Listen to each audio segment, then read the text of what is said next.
Okay, this caught my attention, because Zoroark is now available in Pokemon Unite. But if you read the replies, everyone's saying, no, it's not available, yeah, with gyms only, and honestly, I haven't been against this decision to make Pokemon gyms exclusive for the first week. But then, do not buy Zoroark, they're making it more expensive? $1,300? $20 to play Zoroark? You're forced to buy the skin? Okay, I have very little respect for the Pokemon Unite community because it's so toxic and they were spreading lies like the game being pay to win and stuff. Pokemon Unite was never pay to win. But surely, there's no way that you have to buy the skin to play Zoroark. Yeah, so you buy the Unite license right there, and $1,300 instead of $575.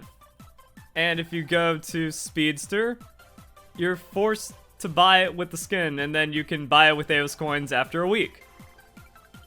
Oh, that's very bad. And that really, I think, is the ultimate 100% confirmed Pokemon Unite is dead moment. Now, I've been saying Pokemon Unite is dead for a while, and the community just comes after me like, no, you're just lying, Verlisify, you're wrong and an idiot like always. But the queues have just gotten longer and longer, the quality of the games has just gotten worse and worse in all fronts.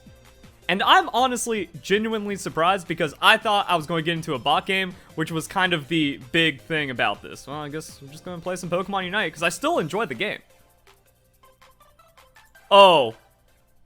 Okay. I was worried there for a second because I thought that this actually still might be a bot game, but normally if you get into a bot game, it shows like the character icons. That's kind of a heads up. I don't even know anymore. We're going to play it out and we're going to see how it goes. And that's kind of like another big thing for me is ever since Clefable came out, okay, I want to play my main, but guess we don't get to play the main. Yeah, I have no idea anymore. This is too weird for me, but still gonna record it, play it out, give my thoughts as to what's going on because yeah, no matter what, you lose. Oh, it's actually a bot game. No way. So, I was about to say, like, no matter what happens, you're just gonna lose in this game. You're gonna get, like, the worst, most unplayable teammates that refuse to learn how the game works, even though it's been out for over a year.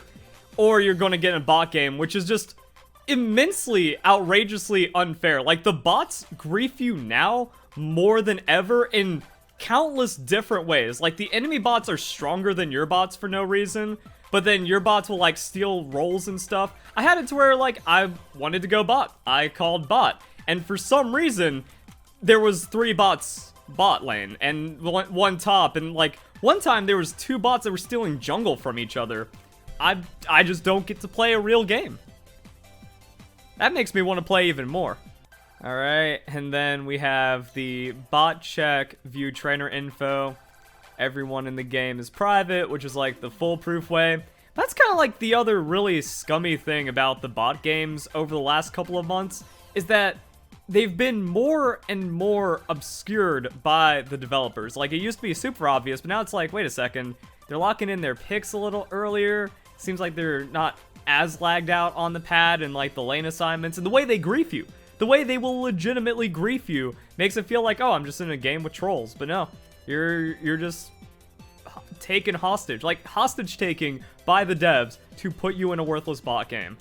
Let's see if we put, and then yeah, like it used to be that if you had the like it showed the trainer faces even in higher ranks. It's like, okay, this is a bot game. I can choose to opt in or opt out of that. There's also been really weird things where it's like it'll take me 2 minutes and then I'm in a bot game still, like 2 minutes of matchmaking and then it gives up and throws me in a bot game, and then I lose that bot game because my bots are griefing me. Holy shit, real people. Maybe. Ah, whatever. Garchomp's fun now. Either way, this just kind of brings me to the point of the video. Oh my god, it's a bot game. This brings me to the point of the video where, like, it's just a death spiral. That there's decisions that burn the player base out, that continue to burn the player base out, and then those decisions just keep on going, and then the game is just terrible and unplayable. A big one being bot games. I don't want to sit out the game for a while, come back, and then be held hostage in a bot game where I have absolutely no control out of the game state because the bots can grief me harder than real players. that doesn't make me want to play another game and eventually lobby up until there's actual, like, enough players to have a real person lobby, unless the game just, like, keeps forcing me into it. I don't know. Yeah, that's cool. Just go and leave me, Charmander. Just walk it all the way back while there's, like, still fights and things going on here.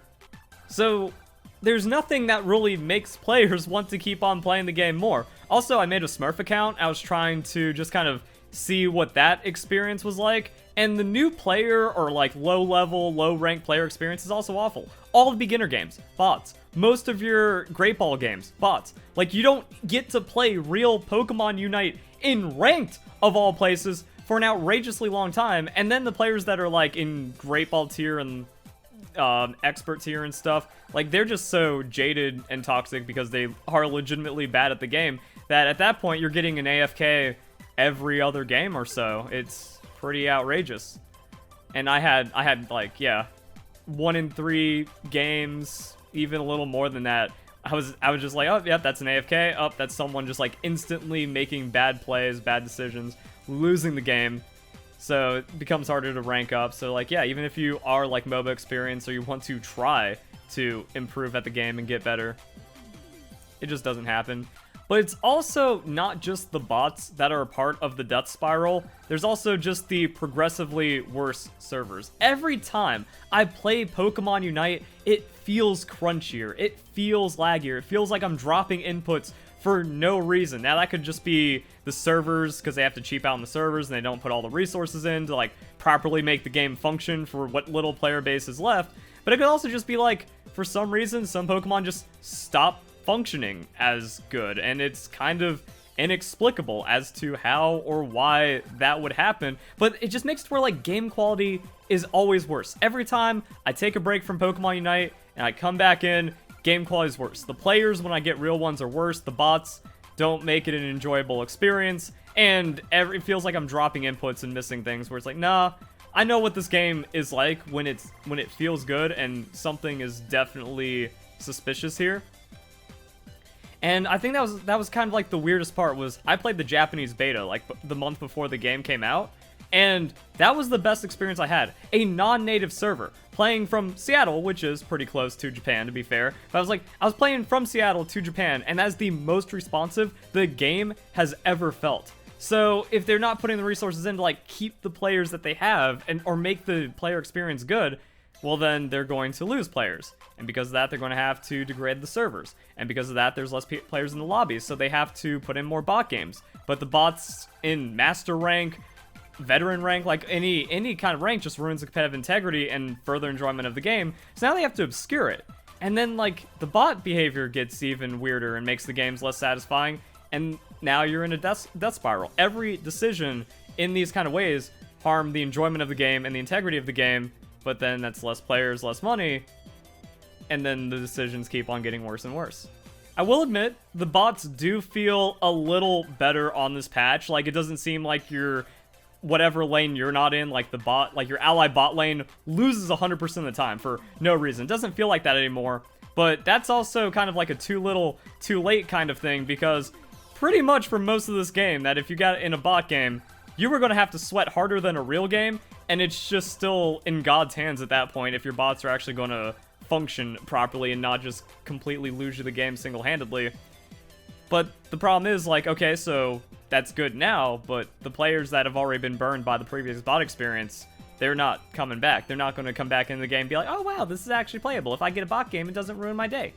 Too late. It's already over. And I've had some atrocious bot experiences. There was one game I was playing where I didn't realize I was in a bot game for a super long time because 2 bots went top, immediately died, and then they went to the tier 2 goal and just did circles under our tier 2 goal for 3 minutes. They didn't take any wild Pokemon, they didn't defend top goal, they didn't contest Regieleki, they just sat there following each other around like they were legitimately tilted and griefing off of immediately losing top lane, and then just refused to play the game. My bots did that.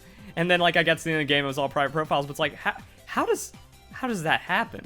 How is that the player experience now? I'm not even sure what's happening, to be honest, and we're just gonna kind of watch this play out. Like, Bot's not really going to be tipped off to Rayquaza fight at all. 2 are defending. It's like, yeah, it's... Oh, hello, Gengar. All right, now we got something interesting going on here. He needs to die, though. And, yeah, that was just me and Gengar, the only people in the game. I'm the only real person in the game, and, like, that's just some weird stuff that happened. And if I'm a lesser skilled player, you just lose the game because no cooperation. And if you try to like follow your bots around, your bots aren't going to go to Rayquaza. You can't wait for them to actually make the proper play. And if they do, look at that. Oh, wait. Oh, are they actually going to score? Oh, we going to score? Got Rayquaza. Going to score? Oh, finally time to score. And we get wiped out. Now, I should have probably just scored my 100. But I just want to like kind of show it's like, yeah, there's like no fight here. There's no try. Well, there goes slow, bro. That's bad. That's a very bad whiff. Oh, that's gonna be hurt. Now my team decides to walk back in. Charizard, you go at 1/3 health. Slowbro walking in, walking out. Cramorant giving his try. He's actually fed. Oh, cancels Unite. Sticks it. Still has some shield. Can score 80. All right, we got we got some points coming.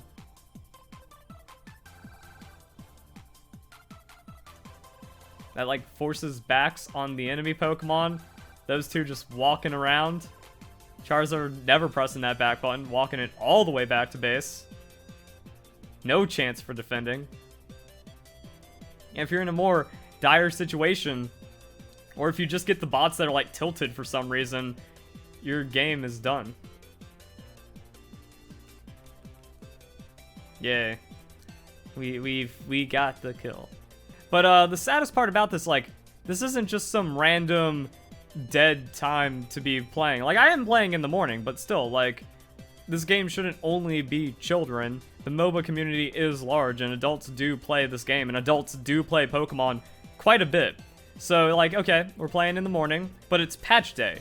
We just had the most anticipated release of a Pokemon come out with Zoroark, and no one's playing the game. There was a balance patch to make the game more enjoyable, and no one's playing the game. Like, if you can't get any bump in the player base off of a new patch and a new Pokemon release and a super hype Pokemon release, I don't care if it costs money. Like, the thing is, you can still afford the new Pokemon under the gem system if you have the membership, but also it's a free game. So, you're not going to buy every single new Pokemon as it comes out on release day because not every single new Pokemon is going to fit your playstyle, and you just have other Pokemon you want to play. So, like, yeah, between that and, like, the membership thing, you should just have gems, and you can buy the occasional Pokemon with money, and it helps support the devs. I'm all for that, which is why I'm not against the base price of not being forced into buying a skin for a new Pokemon release. It's all weird. It all just... It's all so ugly and gross. But even then, like, alright, new Pokemon's out. Halloween event. Someone should be playing the game, right? No, absolutely no one is playing the game.